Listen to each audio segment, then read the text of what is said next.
Dear viewer, you are welcome back once again to this platform.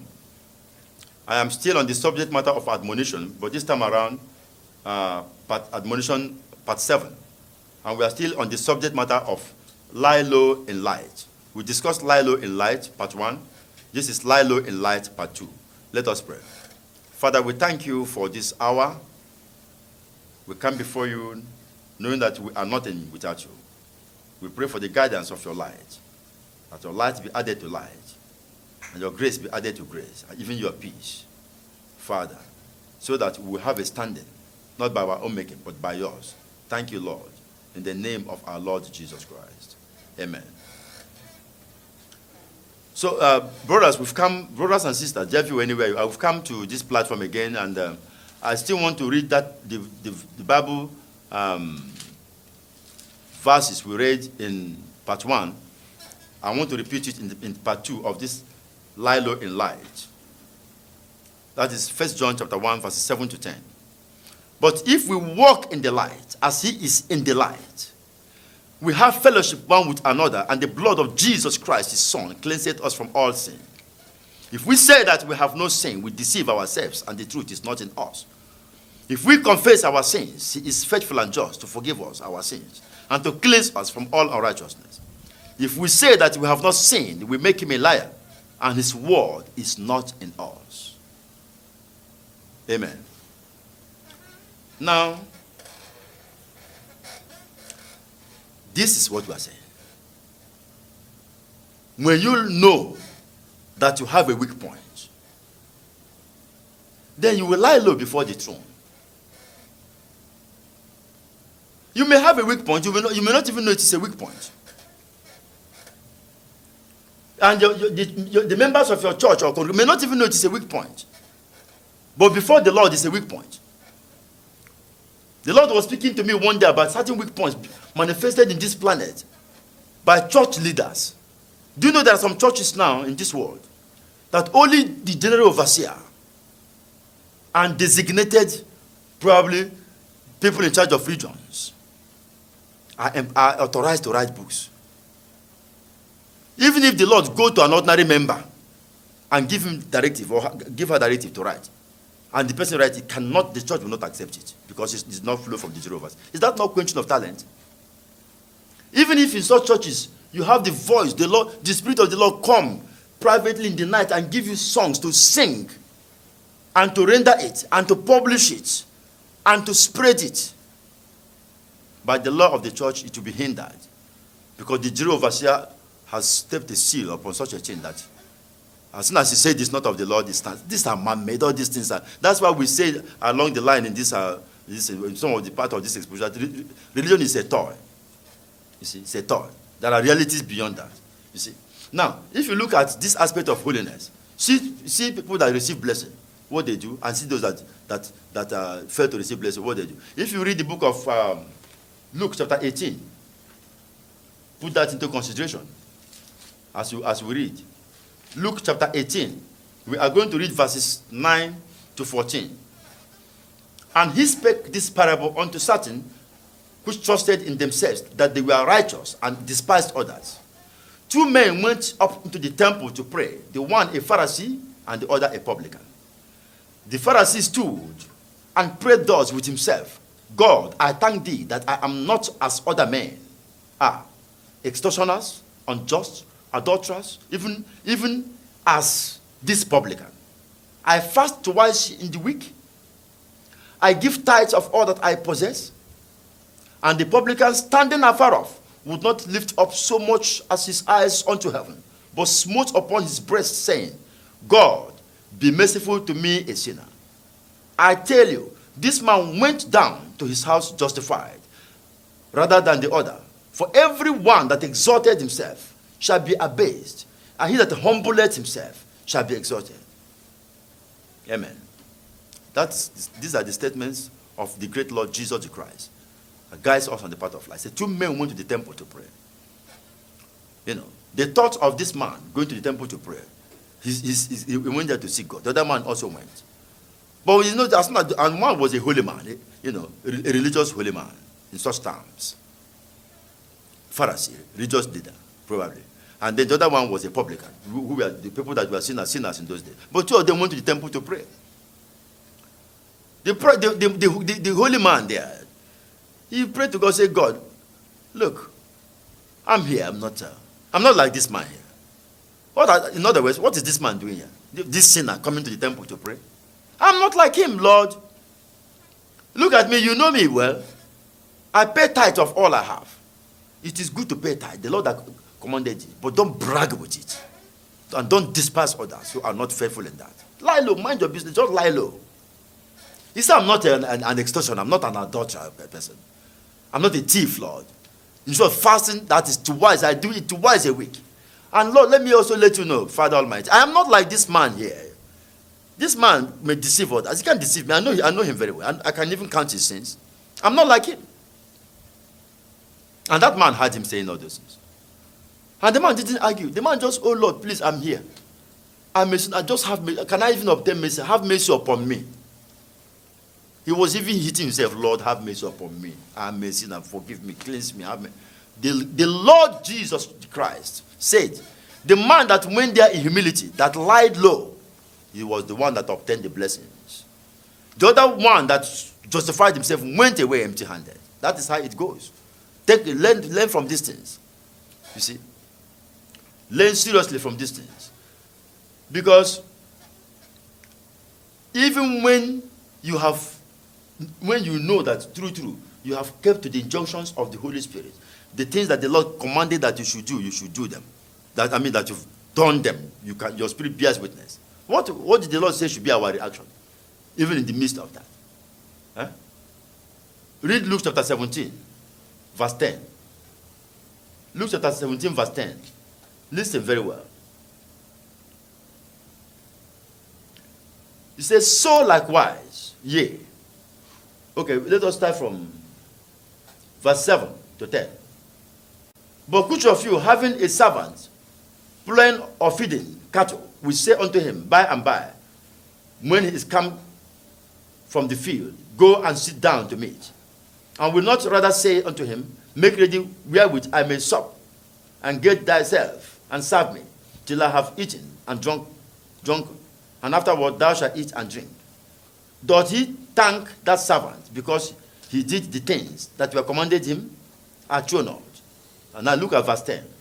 The Lord said, so likewise, when you have done all those things which I commanded you, say, we are unprofitable servants. We have done that which was our duty to do. That's what the Lord said. That even when you have done all those things, when you have looked at yourself, you don't steal, you have received the Lord, you don't commit adultery, you don't commit fornication, you don't commit murder, you don't commit corruption. He said, even when you have practiced all those righteousness, see, when you come to the Lord, when you are to pray, say, lie low, say, Lord, I'm unprofitable servant. What does that mean? It means that when you still go to the Lord, say, Lord, have mercy upon me. I'm a sinner. Don't go there and begin to count all those good things, your good works. Say, the Lord said that you should say you are unprofitable servant. That lie low. That means you lie low before the Lord. Lie low on the path of light. That is what we are saying. You see? Because if you read the book of Exodus, for instance, the Lord taught me something one day. You know, it's the book of Exodus, chapter 20, verse 13. Something is said there, very brief. Exodus 20, 13. Exodus chapter 20, verse 13. It said, thou shalt not kill. Thou shalt not kill. And the Lord said to me in the spirit, you see, there's a difference. It didn't say thou shalt not murder. Murder is part of killing. Murder is when you kill a human being. But the general statement made that thou shalt not kill. Do you know we are all guilty of that? Huh? You enter into your house, you come out and enter into your car, and you drove off. Do you know how many ants killed by your leg as I'm marching on the floor? Do you know how many ants killed by your vehicle as you're driving? Do you think it's ordinary? If the Lord want to count something, you will be surprised. That's why nothing is as holy as the Lord. He said, thou shalt not kill. All these little creatures we kill. Do you know that we have killed? Even the words of your mouth. Huh? Because that day I saw a cockroach, I picked something to hit on that. That was how that message started. Said, habit of the last one. Don't leave that cockroach alone. Don't kill it. But you see, we say these things will bring disease, this and that. No. If you show love to that dimension, they will not harm you. Because even rats, the Lord told me, say, these rats that you see, give them food, throw small piece of bread, give them. You are higher than them. Because as you take care of things that you are higher than, things that are higher than you will take care of you. But what do? We give them right person, we kill them off. And these are creatures. That body camouflage they have in their existence as little creatures. That body camouflage, there's a consciousness in that body that has life. And that consciousness has an imprint in the fabrics of the overall self from whence they came into manifestation.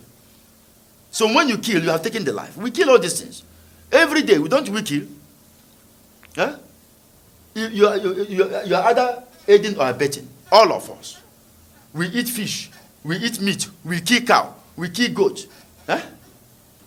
I learned a lot of things on that day. And other the one day, I keep on giving all those creatures when I see them. Then one day they went and ate some part of the scriptures I kept in the altar. And I reported to them, I said, Lord, you said I shouldn't kill all this. Look at what they have done. So in one manifestation, it's okay. He said, now I have given the judgment of those ones under your hand. It is when you are told to do it, that becomes an exceptional case. You see? Some people knew this. I remember a man that got to know this in the times of old. You know. And he used to use broom to sweep the floor.